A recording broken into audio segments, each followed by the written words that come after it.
What's up, kings and queens? Thank you guys so much for joining me here on my channel tonight. It is Friday night. I have 5 fragrances I want to talk about, but most important of all, I have wine. So grab your glass of wine, sit back, and join me while I talk about a profound love of mine.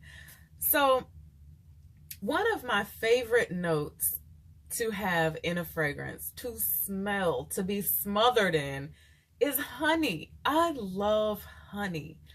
I feel like honey has certain like aphrodisiac type qualities, like it's mood altering. When I'm wearing a fragrance that has honey in it and I get whiffs of it throughout the day, I get happy. I get so excited. So I'm going to talk about 5 of my favorite honey fragrances, and I'm gonna do this video tonight because I feel like, it's almost time for us to put our heavy hitters away and start breaking out our citruses and our like summer light stuff, which I don't get excited about. I love summer, but I love my winter heavy hitters, and every one of these fragrances that I'm going to talk to you about tonight, unfortunately, they're winter heavy hitters. So if you don't own them, put them on your radar for winter of 2019. So the first honey fragrance that has been a love of mine for a long time, we've been together for 10 years, we ain't breaking up no time soon, and that is by Killian, Back to Black. You guys have heard me talk about this. You already know how I feel about it. It says it on the bottle. Aphrodisiac. This fragrance is where I discovered my love for honey. I liked this fragrance for years and I was like, what is that thing? What is in there? What's that note that is just like giving it to me all day long? And then I started to study the note breakdown of fragrances and I realized that it was honey. So I have been in love with honey ever since. I just love smelling this. So by Killian, Back to Black. Now, the next honey fragrance that I am so excited about, that is actually a really strong like for me, is none other than Thierry Mugler's Pure Havane. So I actually purchased a 20 ml decant of this.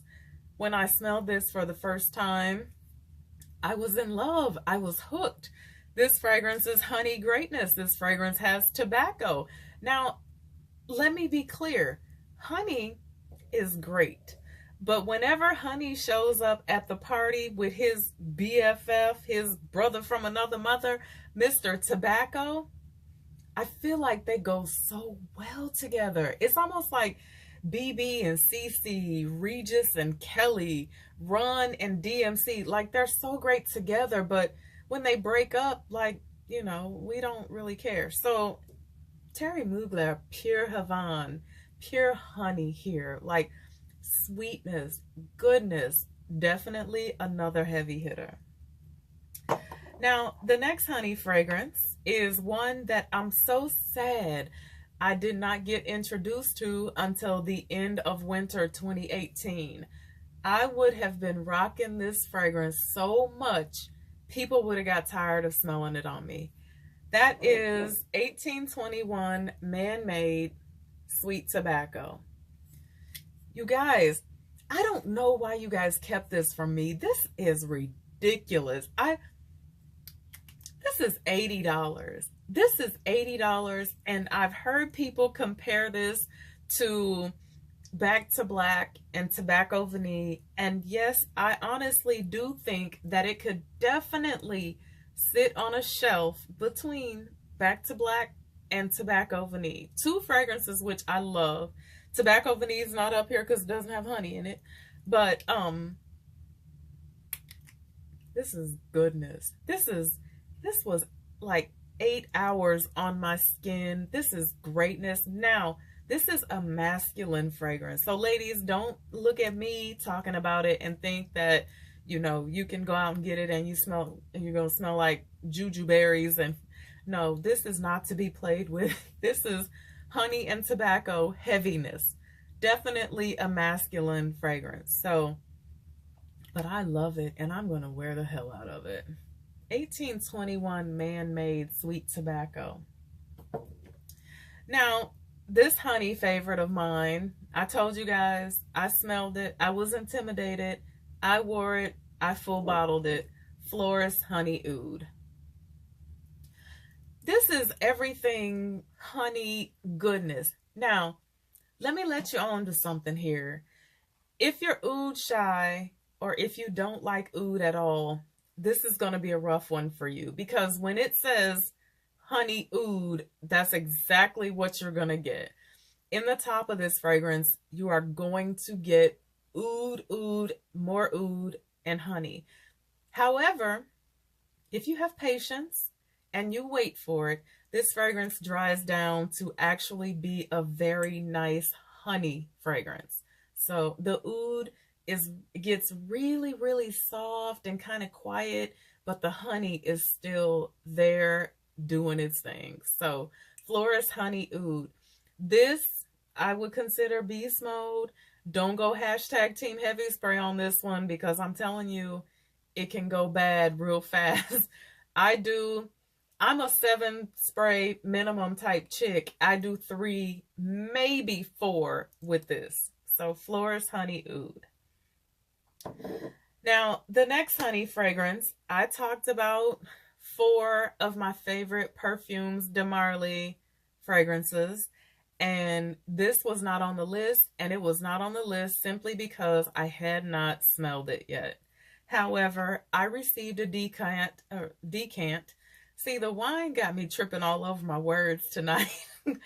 I received a decant of Oajan. And I'm telling you, had I have had this decant before I did my list of my favorite to smell on a man, Oajan would have definitely been on that list. I'm trying to think if he would have replaced Carlisle. I don't know. I still love Carlisle.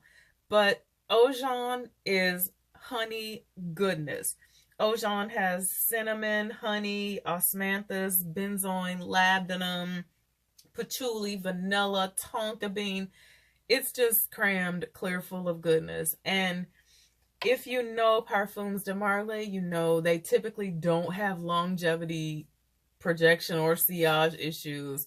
A great fragrance. Now, the last honey favorite of mine is the complicated one I spoke about before, and it is Asmar SoOud. I've said it before. Don't go out and just blind buy this. Decant it. Don't be expecting ooey gooey sweet honey with smoky tobacco. And the notes of this fragrance are bergamot, white honey, roasted coffee, amber cigar, grape myrrh, amber, tobacco leaf, suede, musk, and vanilla.